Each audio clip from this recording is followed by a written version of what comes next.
Bueno, pues muy buenas tardes a todos y a todas, a quienes habéis venido aquí a nuestra sede de San Marcos, también a quienes nos estáis viendo desde vuestras casas, a esta última parada del Road Trip.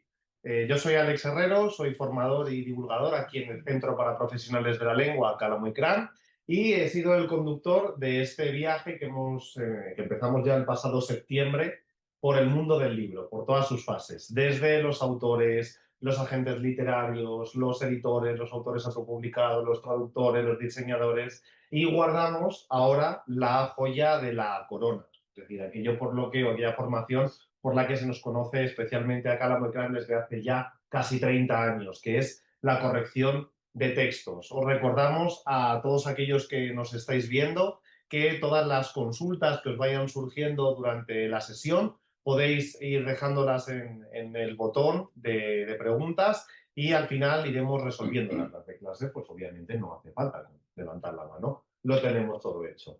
Para esta última parada del road trip y ya para descansar, aunque tenemos muchas novedades que contaros, pues contamos con José Miguel Torrente, quien lleva más de 20 años corrigiendo, dedicándose profesionalmente a la corrección, que además es profesor en Cálamo y Cran, ha sido profesor de cursos como el de corrección que tenemos, en algunos módulos, también es profesor dentro de los cursos de fiscalidad y de informes de lectura. Así que, oye, José Miguel, antes de nada, muchísimas gracias por esta calurosa tarde de junio, por venir aquí a Cálamo, a tu casa. Gracias a vosotros y me lleva una alegría porque hasta me he creído que la joya de la corona era yo. Ah, bueno, oye, también.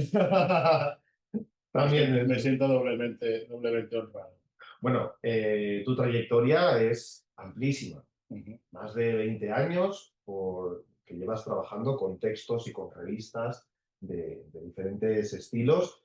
Lo primero de todo, ¿cuántos libros, revista, más que revista, mejor libros, por intentar aterrizarlo, perdón, puedes haber llegado a corregir en este tiempo? Esto es tirar con pala, ¿no? Me encanta porque la respuesta puff ya dice que la cosa se nos ha podido ir. A los correctores presentes, pasados y futuros nos ocurre una cosa, y es que hay libros de los que nos acordaremos toda la vida y libros que olvidamos incluso antes de haberlos corregido, porque te vas a encontrar de todo en este trabajo, tú lo sabes bien, te vas a encontrar cosas maravillosas y te vas a encontrar pestiños insoportables. Entonces, si obviamos los pestiños, pues 100, 200, 500, no te sabría decir una cifra, pero vamos, al año ponle que puedas hacer, depende también, por ejemplo, el año pasado tuve un proyecto que me tuvo subsumido hasta la extenuación, que fueron 1500 páginas de un tratado de anestesia pediátrica, Apasionante. escrito por 70 autores que me tuve que leer 4 veces, pues no pude leer mucha novela. Pero bueno, yo creo que las 1500 páginas valieron por muchísimo más. Entonces, volviendo a intentar poner una cifra, no sabría decirte, pero si te gusta leer, este es el trabajo adecuado. ¿Qué te parece, José Miguel, si empezamos definiendo qué es un corrector? ¿Qué sería un corrector de textos? ¿Cómo podríamos contárselo a aquellos que les suena esa figura o que al menos tienen alguna pequeña noción, pero no terminan de aterrizar el concepto? ¿Cómo lo podríamos decir? Me tenéis que haber avisado, tenía que haber estudiado. Eh, el corrector es podríamos recurrir tranquilamente al lema de la academia, limpia, fija y esplendor. En nuestro caso, no fijamos en el sentido de que el lenguaje, la norma a la que recurrimos normalmente ya están fijados, pero a veces incluso podemos tener cierta tendencia a inventar neologismos y cosas por el estilo. Entonces, lo que sí hacemos, obviamente, es limpiar los textos de autores a veces muy experimentados y a veces absolutamente novatos, y obviamente los limpiamos y luego les damos esplendor en la parte de cuando ponemos estilo. Pues hay gente que tiene sus muletillas, hay gente que no sabe escribir directamente, y entonces en esa parte sí que damos esplendor, no fijar, porque dicho, a veces sí, algún neologismo se nos ocurre y lo proponemos y estira para adelante, aunque se quede en esa novela. Ya está. Claro, es verdad que a veces podemos considerar que alguien, un corrector, es una persona a la que pagan por leer, ¿no? Y dices, oye, No, qué suerte que es un poco el que te pagan por lo que te gusta. Sin embargo, ya hemos visto también a lo largo de todas las paradas del road trip cómo hay que dejar de mitificar, ¿no? O romantizar algunas profesiones, sino que me pagarán por leer, pero también me pagan sobre todo por aplicar una serie de normas y de criterios y porque cumplimos una función, ¿no? Se me está ocurriendo ahora un símil que no sé Ajá. si era adecuado, que es el de autores de barroco, renacimiento, etcétera, que de vez en cuando dicen algo parecido a un cuadro de Da Vinci, ha parecido un cuadro de Velázquez, ha parecido un Caravaggio. Resulta que no es de ninguno de los tres, sino del estudio. Ujú, El estudio de significa que esos pintores tan conocidos tenían pintores a sueldo que hacían sus pinturas según el estilo ujú, de esta persona. Entonces lo que hacían era aplicar ese estilo, esa técnica pictórica o escultórica o lo que quiera, ujú, y la aniquilaban, ¿no? La ujú. dejaban perfectamente igual. Pues nosotros somos los curridos detrás de grandes firmas que, bueno, la experiencia también te dice que a veces encuentras grandes firmas que no son tan grandes. Exacto, es decir, que nos encontramos. Y no lo digo en el sentido peyorativo de, dicho, hay algunos autores que no saben escribir, sino que Ujú, todos, incluido yo cuando me pongo a escribir cosas mías, meto mis erratas, como todo el mundo, mis coletillas, mis modismos, etcétera. Pues con los autores también súper conocidos ocurre exactamente lo mismo. Escriben y a veces se releen y corrigen y todo esto, pero nunca, siempre les queda algo, ¿no? Pues aquí estamos nosotros para ujú. dejarlo limpio de polvo y paja. Exacto, claro. Es importante entender que la figura del corrector no es única, sino que existen diferentes tipos de correctores. Correctores de concepto de contenido, que son quienes se centran en este caso en comprobar que los hechos que se afirman, esto por ejemplo lo vemos mucho en el libro técnico, ¿no? Es decir, que aquello que tú estás contando es cierto, que no te lo estás inventando, que no estás haciendo falsas analogías, eres un experto en la materia y entonces te dedicas en este caso, a comprobar la veracidad de los datos, los correctores de traducción, que en este caso también se conocen dentro del sector como revisores, que se dedican a comprobar que la traducción es fiel al original. Luego la corrección de estilo, que quizá también puede ser una de las más controvertidas a la hora de definir, sobre todo para los autores que entran por primera vez en el mundo editorial, ¿no? En el contacto con una cadena editorial. ¿Cómo podrías definirnos tú lo que es un corrector de estilo? Pues, Alex, os voy a interrumpir Sí. solo un momentito, Juan. Me están diciendo mucha gente Que no que se no oye. se os oye bien. Vale, vamos a. Quizás Nos os dejamos aquí acercáis un un poquito así poquito. y hablamos un poquito más alto también. Perdona. Vale, vale. Venimos un poco por Aquí ahí. se te oye bien, pero A José Miguel un poquito más. Sí. Vale. también se me va la gravedad de la voz a medida que hablo. Estábamos con la figura del corrector de estilo. Se supone En que este podemos caso. continuar. Sí, adelante. Vale. Tú lo has dicho muy bien, es difícil y vuelvo a decir que tenía que haber estudiado y recordar todo aquello que estudié en estos cursos que tú y yo hicimos en diferentes épocas. El corrector de estilo, pues volviendo al símil de los pintores, Ujú, sería ese maestro de taller, no ujú, el pintor de firma, sino el maestro de taller que es el que lo sabe todo, ujú, es capaz de imitarlo todo, es capaz de aplicar cualquier técnica y es capaz de imitar un estilo nada más verlo. ujú, Entonces, si yo hago una corrección de estilo, me voy a fijar, por supuesto, en falta de ortografía, erratas, pero también voy a fijar en sintaxis, en léxico, en semántica, en si el estilo del autor tiene unas características determinadas, pues va a alterar mucho el ujú, orden lógico de los elementos, por ejemplo, o si tira mucho de famoso gerundio, ujú, que odio cada día más, y cosas así. Es decir, hay cosas que el corrector ortotipográfico no tocaría, por ujú. ejemplo, una corrección profunda de carácter gramatical, el corrector ortotipográfico no lo haría,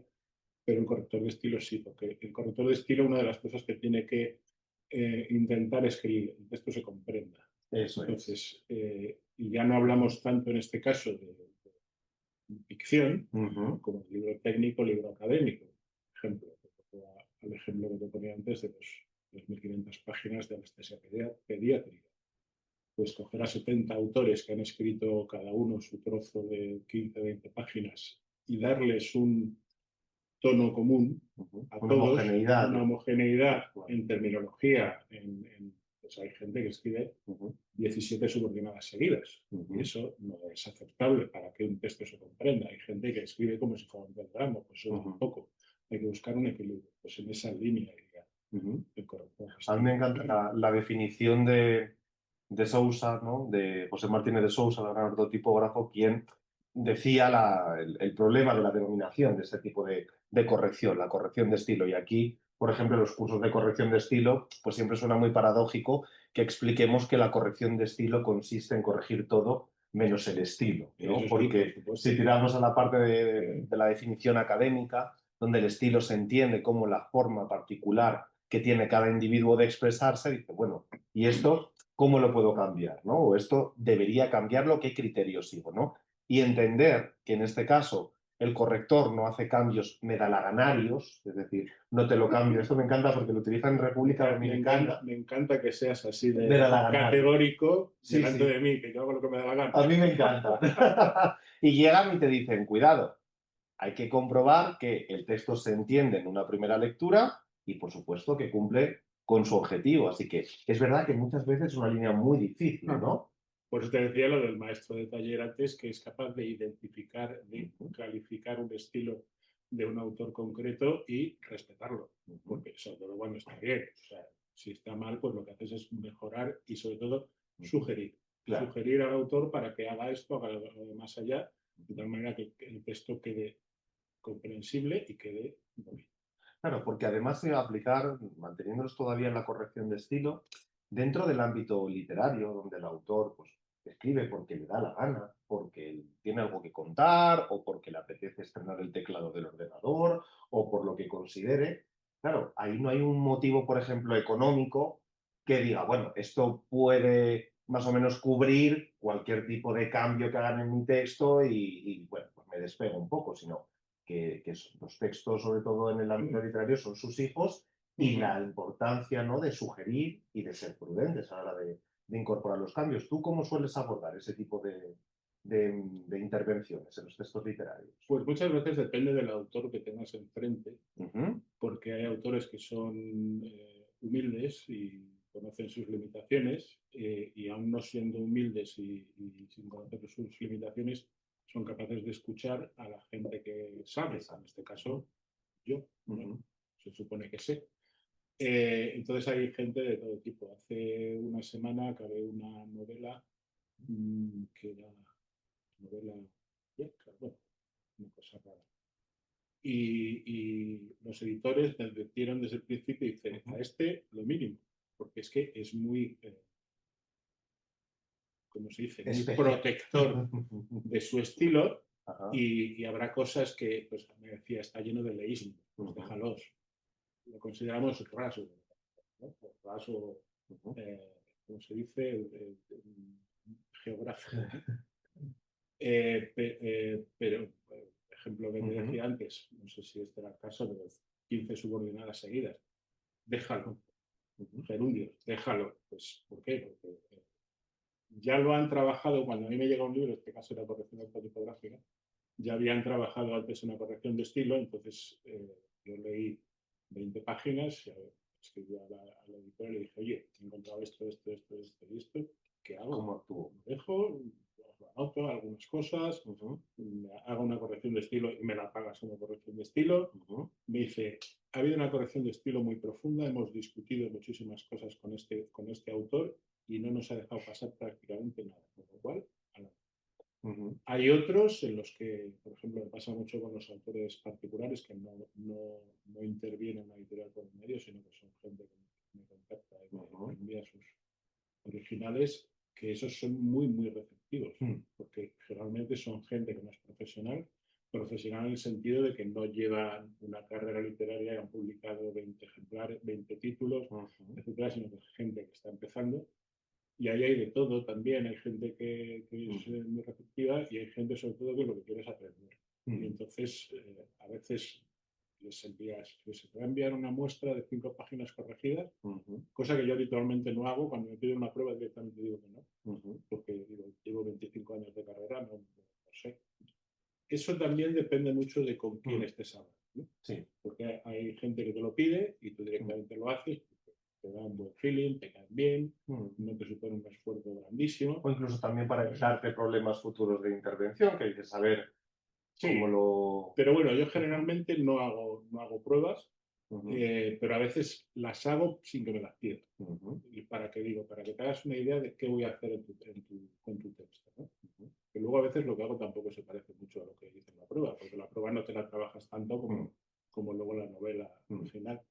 Y generalmente son gente muy receptiva y que lo que quiere es aprender. mm, Esta mañana me ha escrito uno y dice, es mi primer contacto, o sea, ha escrito el libro, ujú. es mi primer contacto con el mundo editorial y estoy aquí para aprender todo lo que no sé, estoy autodidacta. Y digo, pues maravilloso, porque será más fácil que nos entendamos. Esto es una cosa muy interesante, a mí me ha pasado también con las editoras con las que trabajo, ¿no? Que muchas veces los autores, cuando tienen esa intención y ese interés por aprender, ya no solo se nota cuando te mandan la segunda novela en comparación con la primera, la calidad, sino también ese deseo de cuando están satisfechos con tu trabajo, los autores llegan a pedirte, oye, por favor, a los editores, que vuelva a corregirme Ujú, fulanito, o que ujú, vuelva a hacerlo menganita. ujú. ¿Por qué? Porque están satisfechos con la calidad y porque les Sí, permiten, en este caso, también tener la seguridad y la garantía, ¿no? De que el a mí trabajo... eso me pasa habitualmente con autores particulares. Mm. Hay una autora, que recuerdo ahora mismo, Cristina Velázquez, Sí, que ya le he corregido creo que 3 novelas y espero que manden la cuarta. sí. Pero me pasa también con editoriales, Mm. que ahora estoy por una serie de libros de una editorial que se llama Duomo Ujú, y lo mismo, empecé el primero porque me lo mandaron a mí, igual que se lo pudieron mandar a otro, a la ujú, autora le gustó y no sé si lo ha pedido o no, pero me siguen mandando mm, los ejemplares correspondientes. mm, Eh, yo tengo la sospecha de que muchas veces cuando los autores, sobre todo los noveles, ujú, son poco receptivos es porque han tenido malas experiencias. Y a lo mejor no sé si se lo han dado a un profesional como nosotros o a su amigo ese que estudió filología. eso es. O a lo mejor la editorial primera con la que publicaron su primer libro no les hizo un buen trabajo. Porque Ujú, también ocurre que a veces las editoriales no son tan profesionales como se puede ujú, ser. Y entonces te encuentras con que editan cosas, o sea, publican cosas que no han trabajado en mesa, como se dice. ujú. Bueno, Hacen pero como quería más hacer sencillo. cuando has dicho antes corrector de concepto, corrector de traducción, Ujú, corrector de estilo, corrector de tipográfico, luego está el que hace todo. ¿sabes? ¿Eh? Porque a mí me pasa continuamente hacer una corrección de estilo, de tipográfica y tener que documentar, Ujú. que contrastar traducción y todas esas cosas que has dicho tan maravillosamente. Y lo malo es que a veces lo haces a tarifa Claro, de alto tipo. ahí es donde está el problema, ¿no? Es Claro. decir, también es muy importante que los correctores, una persona puede ser corrector de estilo perfectamente y corrector ortotipográfico, pero sí es importante si queremos tener un buen producto, porque en definitiva los correctores somos control de calidad de los Ujú. textos, pues cuantas más fases, pues mejor. Significa que si un corrector de estilo que se dedica a la expresividad, etcétera, encuentra cuestiones o problemas ortotipográficos, lo que vendría a ser, por ejemplo, mayúsculas, minúsculas, ya no solo erratas, ¿de acuerdo? ¿No las va a arreglar? Por supuesto que las va a arreglar, pero sí que es muy importante que en su fase se centre muy bien en su tarea, Mm. porque si no, ya lo decía, ¿no? El refranero popular, que mucho abarca, poco aprieta, y el problema es que algunas editoriales consideran que con una mirada Mm. podría ser más que Mira, yo una suficiente. cosa que hago con autores particulares normalmente es lo que les ofrezco y normalmente es lo que aceptan. Ujú. Son 2 lecturas. Hago la Mm, corrección de estilo y en la segunda hago la ortotipográfica. Y ya eso es. está. Ujú. Y normalmente lo aceptan. Y con Mm. tarifa ajustada, Sí, claro, sí, sí. no con precio de otro tipo. Ujú. No, eso es importante. También porque el trabajo no remunerado conduce a la melancolía, esto hay que tenerlo en cuenta, y porque nosotros ejercemos una profesión, los correctores de textos. No es una afición, no No, es el amigo o la amiga que ha estudiado filología o que le apasiona leer, que por supuesto tendrán ciertas habilidades, ciertas destrezas, pero no aplican una metodología. que eso es fundamental. Esa es muchas veces la manera de empezar, y yo en cierto modo empecé así, corrigiendo a amigos y demás, porque yo era el típico tocanaluces que andaba corrigiendo los peces y estas cosas, y empecé corrigiendo algún texto para un amigo, y luego hubo un editor en la Universidad de Salamanca, donde estoy haciendo prácticas, que tuvo la buena idea de decirme: tú corriges muy bien, pero te falta técnica, te falta conocer las marcas y todas estas cosas, y te deberías hacer los cursos de Cálamo. Y yo no había oído hablar de Cálamo en mi vida, primero porque vivía en Salamanca y no tenía esa cercanía. Y mira si acertó el hombre que viene a hacer los cursos de Cálamo, y aquí estoy, después de 25 años. Yo creo que eso nos ha pasado a todos. Es decir, Sí, ¿no? cuando conocimos, en mi caso era una novela en su día, y mirando las pruebas, claro, como autor, yo miraba y digo, aquí le falta algo. Y me dijeron, no, es que el corrector, y dije, ay, qué mono, pagan a alguien por leer, y me echaron una bronca. Y yo dije, me cago en la masa. Le dije, ¿dónde se forma? Y me dijeron, en Cálamo. Y de aquí que me vine. Te tuve también de profesor, Sí. y ya llevo pues 8 años de profesor también aquí en Cálamo. Una cosa que sí que hay que tener en cuenta, ¿no? Y que creo que sí que es interesante que desde tu experiencia nos expliques. ¿Cuáles consideras que son las habilidades que un buen corrector de textos debería ir desarrollando para ser un buen profesional? Cosas que la experiencia te ha ido enseñando de orden, metodología, capacidad para entender No has ido a dar con el campo para eso. Yo comparto con los niños, lo estoy aprendiendo. La paciencia es una de ellas. La paciencia no tanto en el sentido de tengo que soportar a estas personas tan ególatras, los autores y tal. No, la paciencia para trabajar textos que pues eso, son pestiños, o son muy largos, o te fastidian el verano, cosas de esas. La metodología, mi metodología es empezar por la primera letra y acabar por la última. Y entre tanto tener entre medias pues todos los recursos de documentación que pueda necesitar, ya llámese gramáticas, diccionarios, etcétera, etcétera, que haga todo mucho más fácil, claro, porque si desde la misma pantalla en la que estás trabajando te conectas a la red o te conectas a donde sea y consultas cualquier cosa, pero cuando empecé no teníamos un internet muy limitado, y no había tanta documentación a mano. Entonces, para empezar, no estaba el diccionario de la RAE en internet, no estaríamos a andar con los tochos de antes. O el CD-ROM, en caso, que estaba también. Pero sobre todo, a mí una que me ha servido mucho estos años es la curiosidad. Es decir, pensar que detrás de cada texto siempre hay algo nuevo que vas a aprender. Y en el fondo, nuestro amor por la lectura tiene mucho que ver con el aprendizaje particular de cada uno. Entonces, yo ahora mismo estoy descubriendo que sé mucho de, por ejemplo, esto de medicina, pediatría y niños, y a veces estoy en conversaciones con amigos por cualquier cosa y digo, mira, el libro este decía un papá. Y bueno, sacias esa ansia de conocimiento, y eso se basa en la curiosidad. Si no fuéramos curiosos, pues a lo mejor no sería... no. Pero luego la cuestión metodológica, pues eso depende un poco de cada persona. Obviamente, cuanto más metódico eres, pues mejor.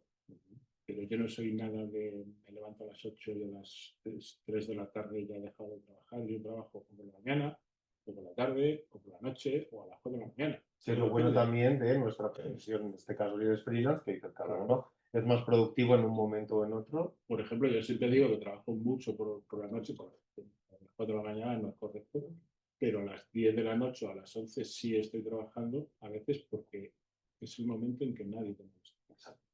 Nadie te molesta, no hay llamadas, no hay WhatsApps, la familia está durmiendo, los amigos que estaban tomando cervezas ya se han ido a casa, el vecino con el taladro ya se ha ido a dormir.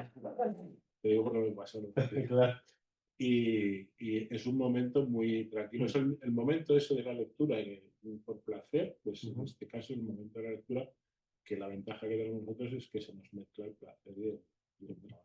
Bueno, hablando de placer y de cosas raras que ha tocado corregir, yo creo que lo más extraño que me ha tocado a mí fue en un máster de audiología todas las cosas que te pueden anidar en la oreja.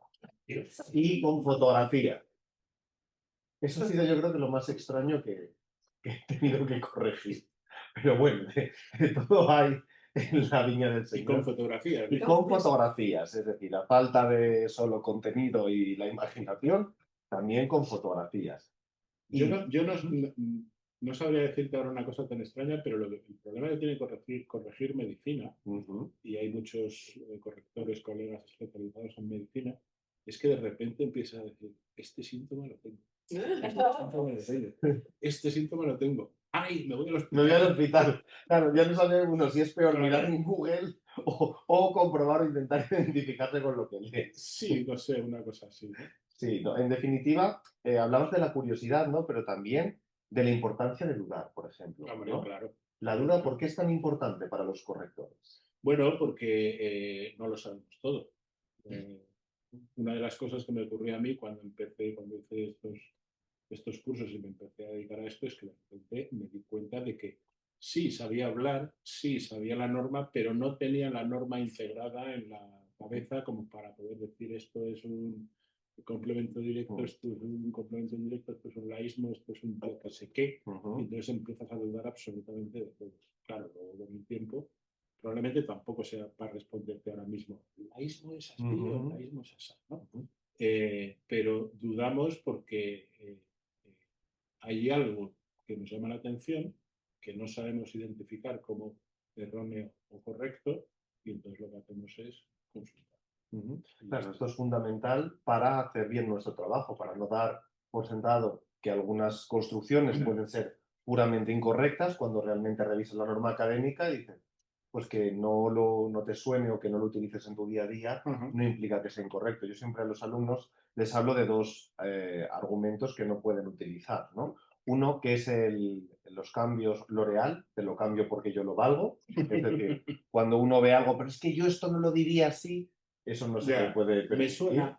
Y ahora el GAES, es que esto me suena, Vale. esto parece que... Eso te viene de lo de la audiología. Ahí siempre, ya les voy hablando de esos asuntos, pero la importancia de dudar y creo yo, de mi parte, por mi experiencia, cuantas más certezas tengo, más me puedo llegar a equivocar. Es decir, hay algunos aspectos básicos sobre los que no mantengo la duda, pero hay otros que, como no sigas cultivando esa duda, algún patinazo... Cuantas más certezas tienes, más dudas vas a tener, porque como amplías tu conocimiento, amplías tú también tu campo de duda.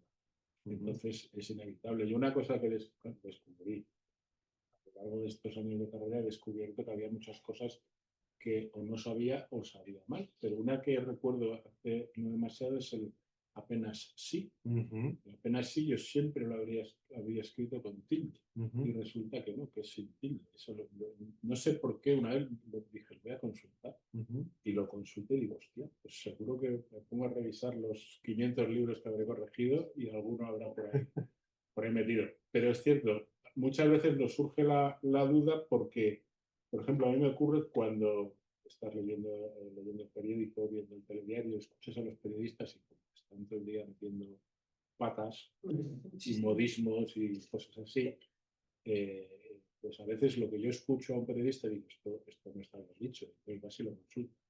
Pero no porque te lo hayas encontrado en una corrección, sino porque está en el día a día de la calle. Cuando lo que dijo en el bloque. Esto se puso de moda hace un par de años. ¿Y el se vale? El se vale, en el sentido de vale. Se vale, se viene. Y yo diría que es un jerga o un localismo o algo así, pero tampoco te lo digo con seguridad. Lo que no está correcto, creo yo, es se viene no sé qué. Se vienen cositas. Se vienen cositas. Bueno, es decir, en realidad tenemos una pasiva refleja y es correcta. Lo que pasa es que semánticamente pues no la tenemos identificada. Me estaba acordando en el Congreso de los Diputados hace no mucho tiempo cuando se decía este gobierno hace aguas. Claro, la expresión hacer aguas no significa lo mismo que hacer agua. Hacer aguas es ir al servicio y hacer agua pues es que se está inundando, ¿no? Entonces también es verdad que nos encontramos con con ese tipo de giros, Sí, muchas veces pero bueno, inesperados. eso está es el lenguaje de la calle, es el habla, es que, más que la No me gustan los dialectos. Claro, claro. Exacto, saber Me entender. acuerdo cuando estaba el ministro Corcuera, que fue ministro del Interior, que me tocó un año dar las elecciones, estaba diciendo todo el rato la lista de diputados que estaban saliendo por provincia. Entonces decía, Granada, 6 diputados. Pero no era, no era andaluz, no sé dónde era, es vasco. De Granada, 6 diputados. Claro, un ministro del Interior en un acto oficial te sonaba extraño, ¿no? Pero luego dices, claro, era Corcuera.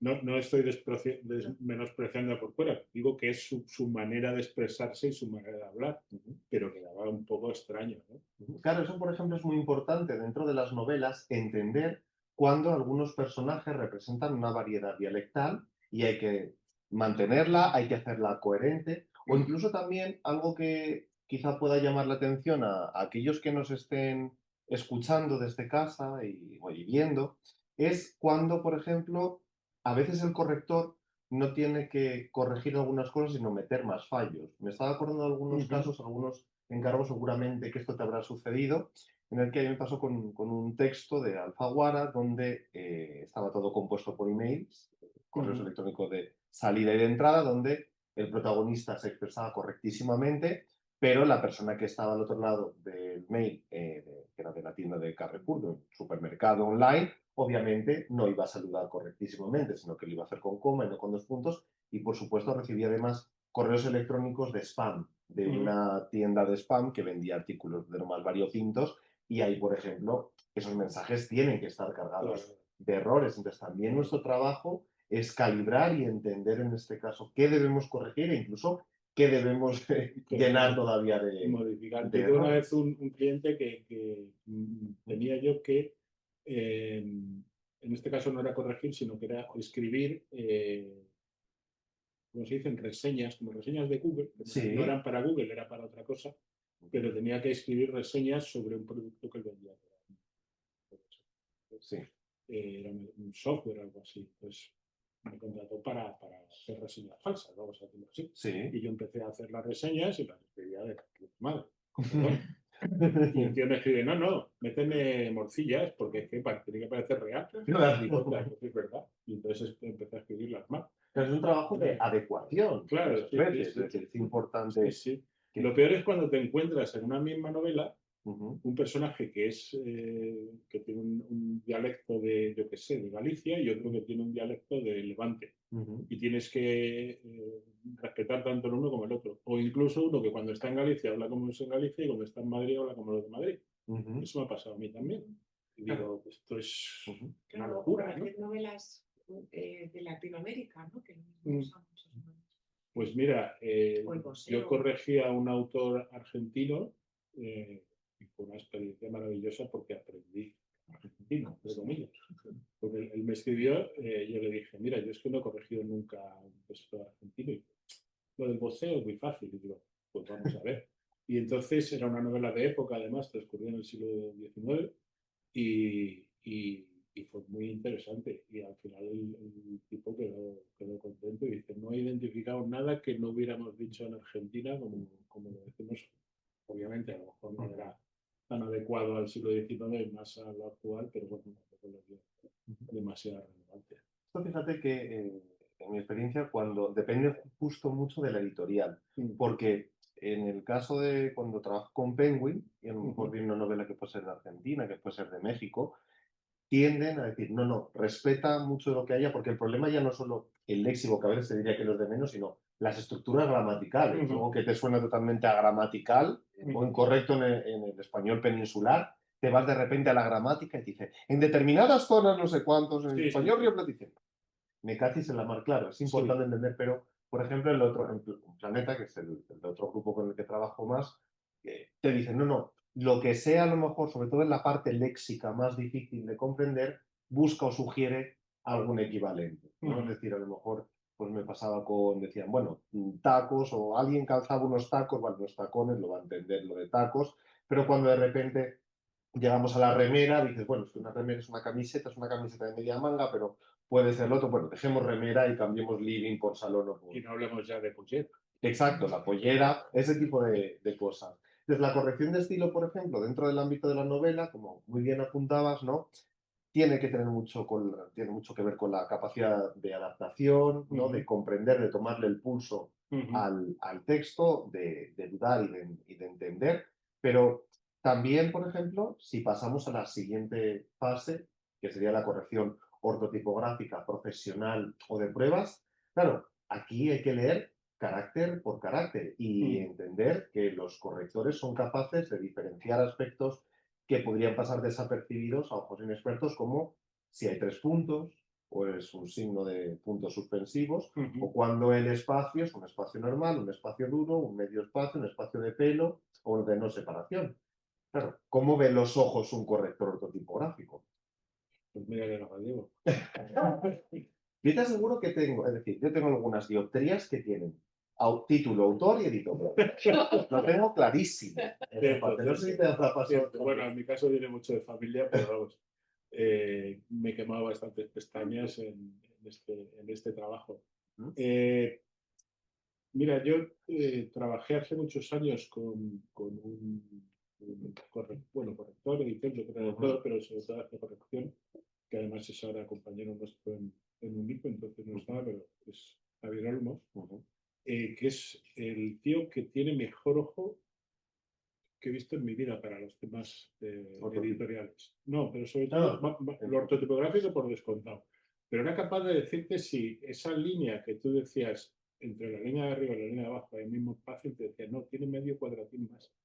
Entonces te cogía el tipómetro y madre mía, pero de verdad tenía medio cuadratín más. O aquí este carácter no sé qué. Esto es imposible. Bueno, pues todo eso te lo va dando el trabajo. Y es una pena porque ahora cada vez más los editores ya no te mandan pruebas, sino que te mandan corregir en PDF. Esa parte se está perdiendo. Parte de apreciar a primer vistazo si una página está bien compuesta o no. Justo, ¿por qué es tan importante? Además de lo que comentas, corregir en papel, que una de los controles de calidad, sobre todo en el ámbito del ortotipo, bien sean primeras, bien sean segundas pruebas, ¿por qué es tan importante el papel? Bueno, tiene varias razones, pero una de ellas es porque la forma de ver es diferente, es decir, la mecánica de la lectura no es lo mismo estar así en esta posición, o si lo tienes en un atril, lo tienes así, que tienes una distancia, que tienes un ángulo en que el ojo, o sea, la mirada incide en el texto, de tenerlo aquí con una pantalla que unas veces lo tienes más ampliado, otras menos, que tienes brillos, que tienes muchas cosas. Hay una cuestión mecánica muy importante. Y luego la página no deja de ser una minuciosa construcción hecha con multitud de elementos, que son el papel, por supuesto, pero los márgenes, el tamaño de la letra, que se llama el cuerpo, ¿no? El cuerpo. Siempre me hago unos líos entre el cuerpo de la letra, el interlineado, el interletraje, todo eso es muy importante para que un texto se comprenda bien, porque si está muy apretado, lo que ves es una mancha negra. Si está muy estirado, lo que ves es una especie de malla que no te deja ver lo que hay en la malla, sino lo que hay detrás, o lo que imagines detrás. Entonces es una composición muy importante y tiene que estar equilibrado para que el ojo lo perciba correctamente. Y luego lo que hacemos los correctores, obviamente, que es leer desde la primera letra hasta la última, cada línea, cada página. Y muchas veces te lo explicaba muy bien un vídeo de una asociación francesa que se veía un párrafo y se veía cómo iba siguiendo el ojo del corrector. No sé cómo puñetas lo hicieron, pero se veía que el ojo de un lector normal iba muy rápido y saltaba y no sé cuánto, y el corrector iba y volvía para atrás, y cuando yo llegaba al corrector a la última letra de la primera línea, el otro ya había leído 4 veces y no se había entrado nada. Entonces eso es súper relevante, y la diferencia entre leer en papel y en pantalla es que mucho de esa cuestión mecánica se pierde y por lo tanto se pierden también la capacidad de apreciar esos fallos. Claro, además eso, tener algo que te está emitiendo luz, como es una pantalla, hace que parpadees menos, se te canse la vista, aceleres en el proceso de lectura, sin embargo el papel a la hora de reflejarlo y también es bastante gustoso, ¿no? Para los Sí. correctores cuando trabajamos con las, A ver, con a las mí, en mi pruebas. caso, a veces lo que me hace más despistarme no es tanto la pantalla como que me interese el libro por puro placer. Entonces dices, me he centrado en que ya se va a resolver aquí en este capítulo el desastre, el Sí. asesinato, el robo, lo que sea, Ujú. y digo, tengo que volver a vermelo otra vez y te lo Claro. vuelves a ver. Porque ese es un peligro, es Sí, decir, sí.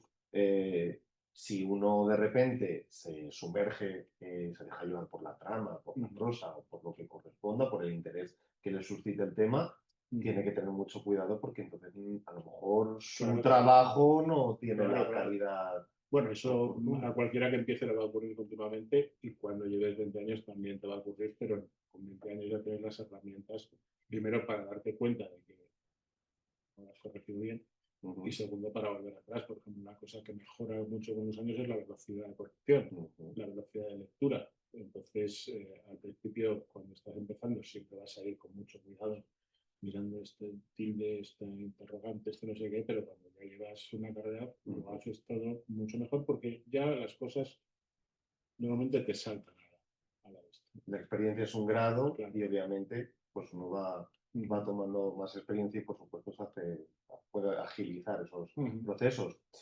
José Miguel, ¿se puede vivir de la corrección? Sí, ¿no? Yo sí, vamos.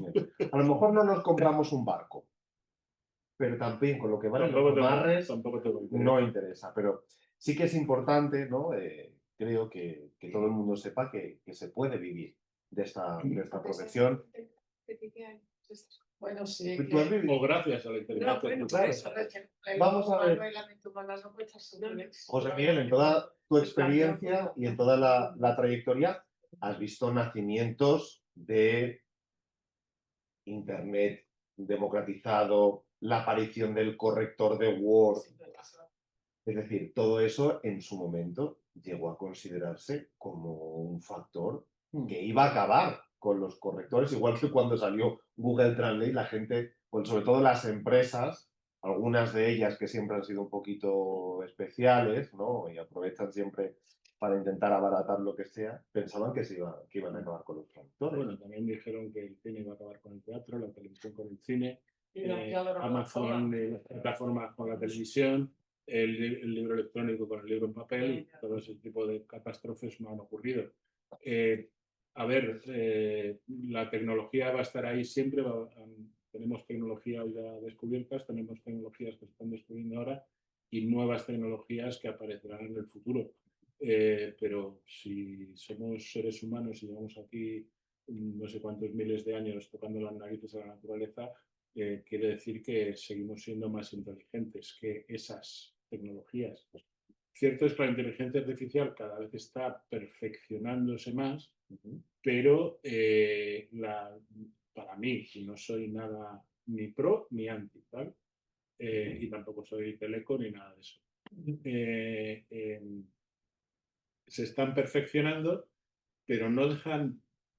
Lo de llamarlo inteligencia artificial sigue siendo una incoherencia, porque no es inteligencia, es una gran capacidad de procesamiento de información. Entonces, le falta ese punch que los religiosos dirían, le falta el alma, ¿no?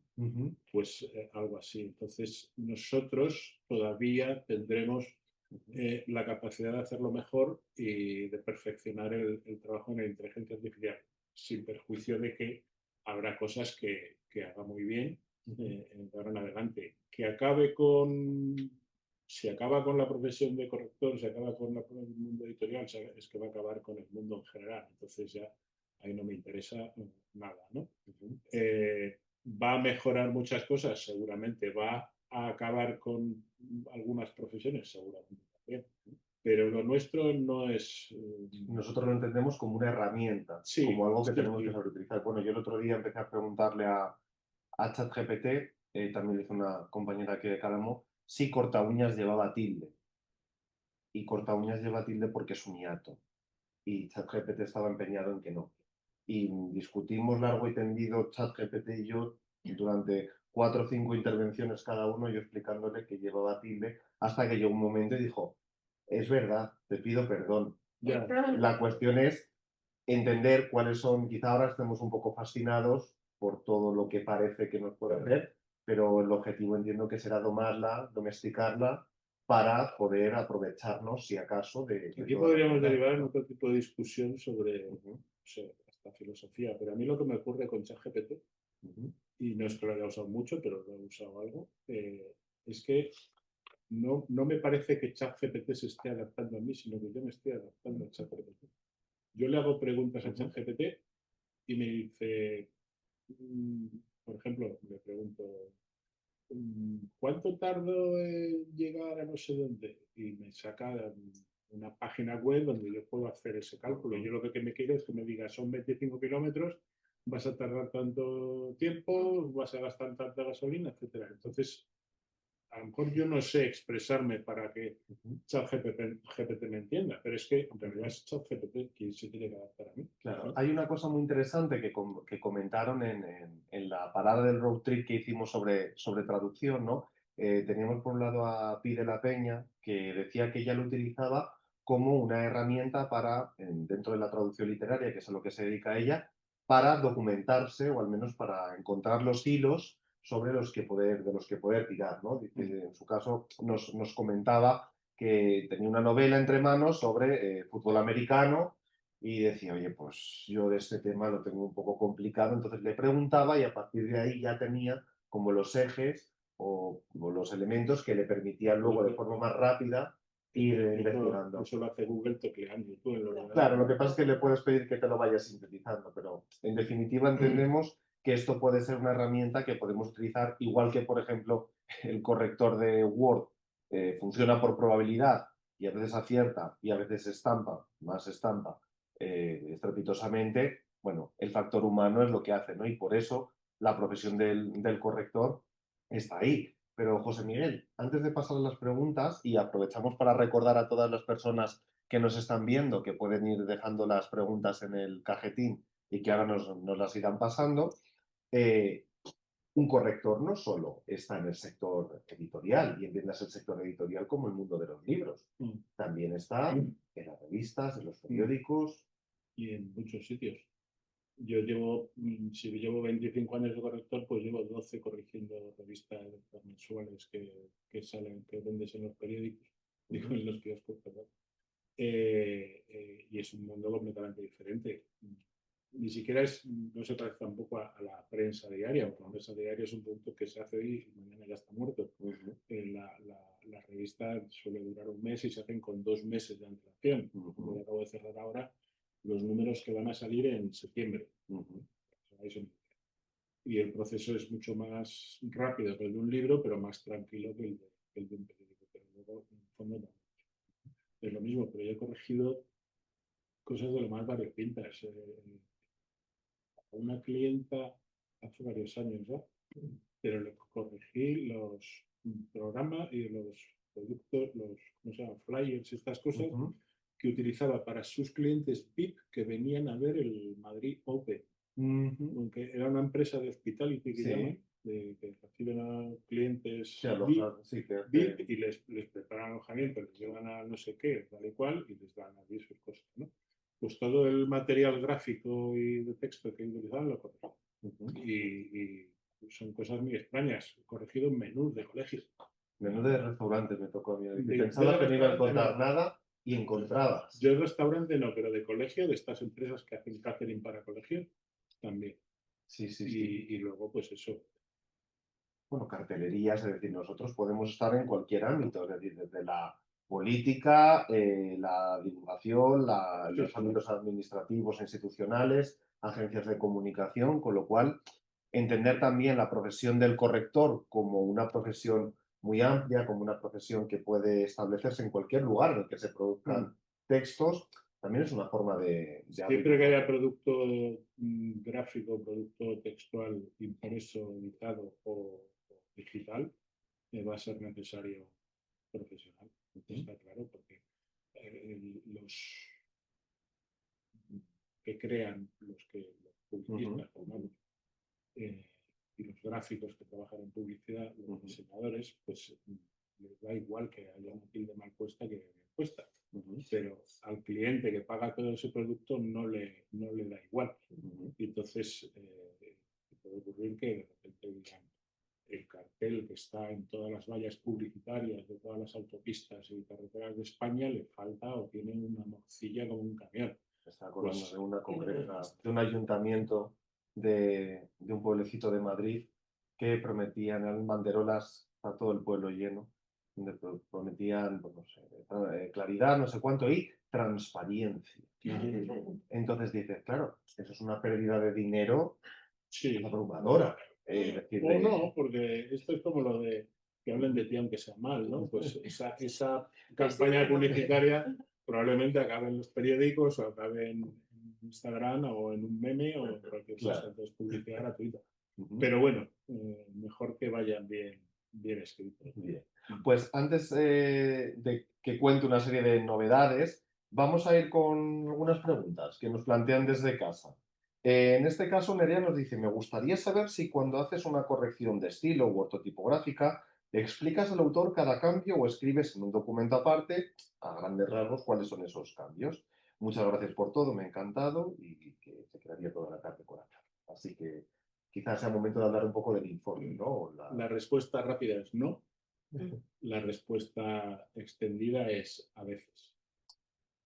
Obviamente no voy a explicar al autor si una palabra acabada en vocal o en s lleva tilde o no tilde, pero sí le puedo necesitar explicar algunas cosas concretas que hago y por qué. Pero no lo hago sistemáticamente. Si es un editor, depende también, depende de lo que te pidan. Los editores normalmente se hacían porque ya llevan trabajando contigo tiempo, porque tienes una carrera. Pero luego hay autores que pues eso, casos de estos que hemos hablado antes, que son muy quisquillosos. Y entonces a veces sí explicas cosas e incluso a veces te preguntan a posteriori, oye, en esta página me has corregido, bla, bla, bla. Y entonces tú le das una explicación. Yo suelo asemejar esto siempre al trabajo de los albañiles. Cuando yo contrato una reforma, hombre, si tengo alguna duda puntual, le pregunto al albañil, o si el albañil considera que hay algo que me tenga que trasladar, pero no me va a estar dando una clase de albañilería mientras me hace la reforma. Entonces, quizá vaya por ahí solo comentar aquello que sea necesario, que creas que puede suscitar alguna duda o puede generarte... A veces lo hace, yo a veces lo he hecho en plan didáctico para que comprendan un poco cómo es nuestro trabajo y cuál es el proceso. Claro, explicar por qué utilizas la cursiva, explicar por qué utilizas las versalitas, explicar por qué las particiones pues no puedes partir de tal o cual manera. Son cosas importantes que a ellos les conviene aprender y a veces yo lo hago en plan didáctico. Sistemáticamente no, porque lleva mucho tiempo dar explicaciones, pero cosas relevantes, cosas importantes, sí. Pero en estilo, perdona, que has dicho antes lo del... ¿No era el efecto L'Oreal? Sí, el cambio L'Oreal. Te lo cambio porque yo lo hago. Entiendo que no es porque tú, o sea, porque te dé la gana, pero hay veces que lo mismo es necesario explicar un poco, porque lo mismo es simplemente una cuestión de ritmo o de, no sé, o... Es que eso también es importante, decirlo. No solo tienes en cuenta si la cosa está bien escrita, sino la sonoridad de un texto, la prosodia, etcétera, eso también es relevante. Igual que no gusta una cacofonía, a lo mejor sí que tiene relevancia la repetición del fonema S cada... O si es intencionado o no lo es decir, eso también nos... Entonces, por ejemplo, yo hay una cosa que no corrijo nunca, que es poesía.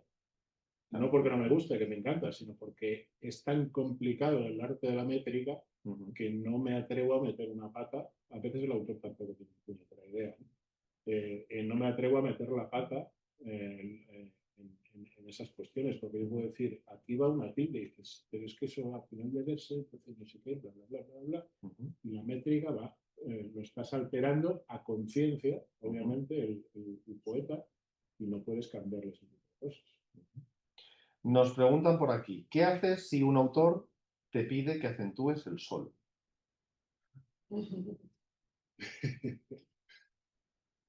Respuesta rápida, cuando la porra. Respuesta rápida todavía más, quien paga manda. Claro, Bien. Pero le explico que el solo no debe llevar tilde, bla, bla, bla, bla, bla, que llevamos 15 años ya con la nueva norma, a pesar de los solistas y tildistas, y de Pérez Reverte, por ejemplo. Entonces, que si quiere que su libro vaya bien escrito, pues debería eliminar la tilde del solo y en los demostrativos y compañía, pero que paga, ¿no? Así. Bueno, pues si te parece, voy a aprovechar yo para contestar una consulta que nos hace Claudia. Dice, ¿cuál es la mejor manera de comenzar a formarse como correctores? Pues en este caso aprovechamos para recordaros varias cosas. Lo primero, tenemos los cursos, en este caso intensivos de julio, de corrección profesional durante la primera quincena, los de estilo en la segunda y el itinerario de corrección profesional, que en este caso está acreditado por la UDIMA, que uno se puede apuntar hasta el día 16 de septiembre. Y luego además tenemos la próxima semana para quienes ya son correctores, el seminario del día a día de la corrección, donde ayudamos, en este caso, en 2 jornadas a, primero, crearse una rutina de trabajo, segundo, el tema de los presupuestos, el dinero y demás, y por último, la campaña de promoción personal. El road trip se nos ha ido ya de tiempo justo ahora, pero tenemos una serie de novedades para todos y para todas. Paramos porque descansamos, pero también decimos adiós a nuestra sede de Chueca para darle la bienvenida a nuestra sede de la calle Embajadores. Os iremos avisando de nuestras novedades. Nos vamos ahora, descansamos en verano, pero en septiembre volvemos con nuevos itinerarios, con nuevos cursos y, en definitiva, nos vamos para estar cada vez más cerca de todos y todas vosotros y vosotras. Así que, José Miguel, 1000 millones de gracias por acompañarnos en esta última parada. Te dejamos sano y salvo en este último road trip. A todos aquellos que nos estáis viendo, sabéis que si os habéis perdido alguna de las ediciones, están todos los vídeos en nuestro canal de YouTube y que, por supuesto, estamos a vuestra disposición para resolver cualquier duda.